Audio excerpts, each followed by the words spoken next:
और PM news network में दोस्तों आपका स्वागत है। मैं हूं आपके साथ राशिद ज़हीर। बकरे की मां कब तक खैर मनाएगी? वेणुगोपाल, मैं कल ही लिख रहा था उनके बारे में कुछ कहीं। उनको पीएसी का चेयरमैन बना दिया गया, ये तो आपको मालूम है ही। पीएसी क्या है? एक ऐसी कमेटी है संसद की जो आज़ादी से पहले से फॉर्म में आई हुई है, बनी हुई है, और वो कई सारे मामलों को देखती है। एक मामला वेणुगोपाल की अध्यक्षता में उनकी टेबल पर आ गया है, जिसमें ये समझ लीजिए जो मैंने शुरुआत में लाइन कही कि बकरे की माँ कब तक खैर मनाएगी, वो आ जाएगा। सस्पेंस नहीं बता रहा हूँ, आपको बता ये रहा हूँ कि आपको याद होगा सेबी की प्रमुख वो दो जगह से ले रही थी, क्या कहते हैं, तनख्वाह।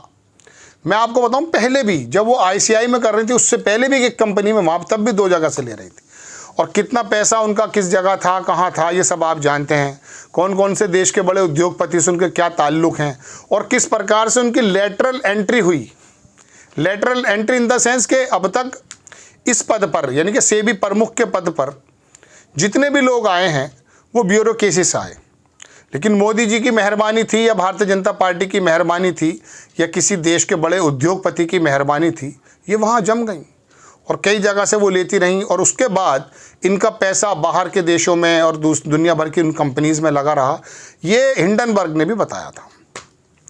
लेकिन अब इसकी जांच के बारे में वो टेबल पर चली गई है और उस टेबल को जज कर रहे हैं, चेयरमैन हैं वेणुगोपाल, यानी कि राहुल गांधी के एमपी। अब अगर वो इस बात को खोलेंगे और सेबी प्रमुख के बारे में खोलते खोलते कहीं और चले गए, आप समझ रहे हैं मैं कहाँ कह रहा हूँ।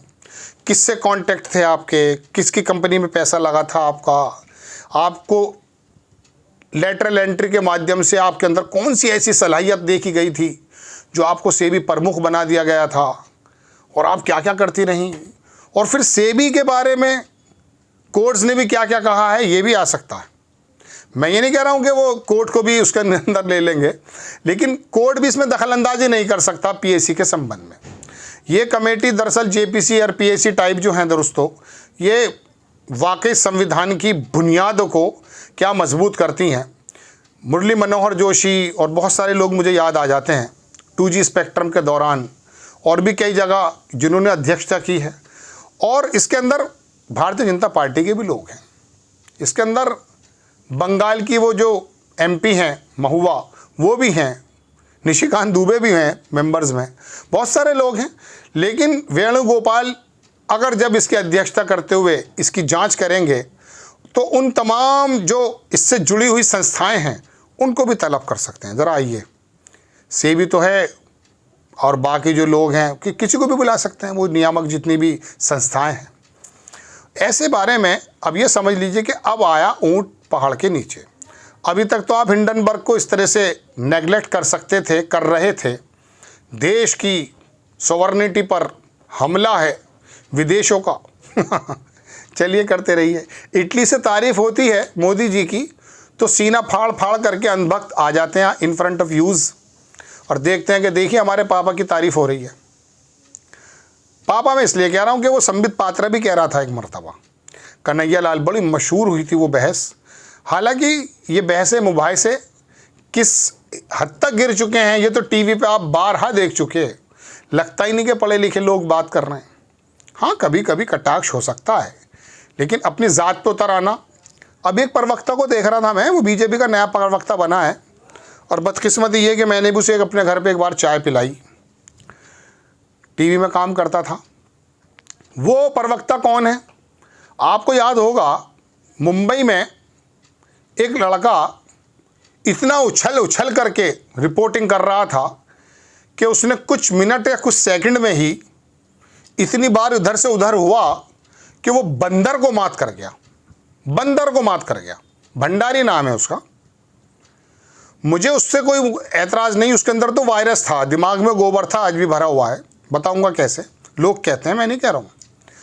लेकिन मुझे तो हैरत उस कैमरामैन पर हुई कि उसे कौन सा सिंकारा पिलाया होगा बेचारे को कि इधर खड़ा है, बात कर रहा है, आधा सेकंड गुजरे नहीं उधर कूद पड़ा, वो इधर आ गया, फिर वो इधर कूद पड़ा, फिर वो इधर आ गया।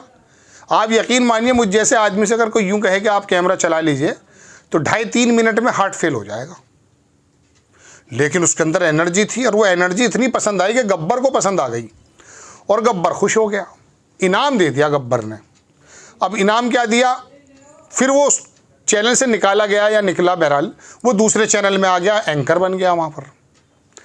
यही भंडारी, उसमें उसने संविधान के बारे में लिटरली गाली ही बक दी कि ये लोग संविधान को ये समझते हैं। मैं बता नहीं सकता आपको, आपने सब देख रखा है। तो मुझे उस दिन पता चला कि वाकई इस आदमी की तन्मयता ये है कि किसी प्रकार से गब्बर मेरी तरफ नज़र डाल ले। आखिरकार गब्बर की नज़र चली गई और उसे प्रवक्ता बना दिया। वो प्रवक्ता बैठ करके टीवी पर बता रहा है, वो इस पार्टी का पक्ष ले रहा है, वो हिंडनबर्ग पे आवाज़ उठाएगा। अब अंदाज़ा तो कीजिए। तो वो संबित पात्रा याद आ गए मुझे, अचानक दूसरा नया आदमी आ गया, उनको तो पर कतर दिए, शायद आजकल कमा रहे हैं। तो उसने कहा था बाप हैं, पूरे देश का बाप है मोदी, ऐसा कहा उन्होंने कन्हैया लाल से, कन्हैया क्या कुमार से। तो ये जो बात बता रहा हूँ मैं कि जब इटली से तारीफ़ आती है तो कहते हैं पापा की तारीफ़ हुई, लेकिन जब बाहर से जो इंडेक्सेस आते हैं उसके बाद ये कहते हैं कि ये हमारी बढ़ती हुई लोकप्रियता से बड़े परेशान हैं। इंटरनल रिपोर्ट्स हों, नौकरियां ख़त्म होने की, कर्जा बढ़ने की, या बाहर की रिपोर्ट्स हों, उनको ये दोनों को ही डिनाई करते हैं, अंधभक्त करते हैं ना। लेकिन अब कैसे करेंगे, वेणुगोपाल की मेज़ पर तमाम सबूत आ गए। अब सेबी प्रमुख से पूछा जाएगा कि बताइए साहब क्या है, और सेबी प्रमुख किसी का नाम ले बैठी, नहीं लिया नाम, साबित हो गया। तो अब तो राहुल गांधी को भी सुना जाता पूरी दुनिया में लीडर ऑफ अपोजिशन की वजह से, और अब वेणुगोपाल को भी सुना जाएगा।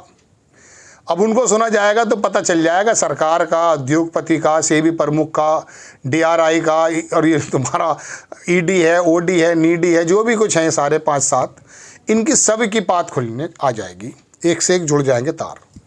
और अंदाज़ा आप हो जाएगा कि अब जज साहब बने हुए राहुल गांधी के MP, मतलब इस चेयर के जो अध्यक्ष हैं वो हैं। तो अब राहुल गांधी का वार खाली लीडर ऑफ अपोजिशन की तरफ से नहीं हो रहा है, उनके जो लोग हैं, जो अलग अलग कह सकता हूँ कि अलग अलग संस्थाओं में मेंबर्स हैं या अध्यक्ष हैं, वो भी उन तमाम 10 सालों के जितने भी हुए होंगे घोटाले, उनको खुलने का समय आ गया है। एक नेतन्याहू है ना, उसके बारे में यह कहा जाता है कि वो सीट इसलिए नहीं छोड़ रहा है कि उसके तमाम घोटाले सामने आ जाएंगे, इंटरनेशनल कोर्ट में आ जाएगा या खुद की जेल में चला जाएगा, दुनिया में पता चल जाएगा, इसलिए वो बराबर ही डिस्ट्रक्शन कर रहा है। इसी तरह से 10 बरस में जो भी डिस्ट्रक्शन हुए हैं, अब धीरे धीरे खुलने का समय आ गया है। क्योंकि कई जगह राहुल गांधी भी इसके अंदर जो है, मैं आपको बता दूं कि मेन रोल अदा करेंगे, अब उनके MPs कर रहे हैं। तो सेबी प्रमुख के ज़रिए कौन कौन किस किस के चेहरे से नकाब हटते हैं ये वक्त बताएगा। लेकिन मोदी जी के ये तंत्र जो हैं ये थोड़ा मुश्किल में आते हुए दिख रहे हैं। आपको खबर कैसी लगी अपनी राय कमेंट्स बॉक्स में ज़रूर दीजिए। चैनल को सब्सक्राइब कीजिए, शेयर कीजिए। नेक्स्ट टाइम में किसी खबर के साथ हाजिर होता हूँ। जय हिंद।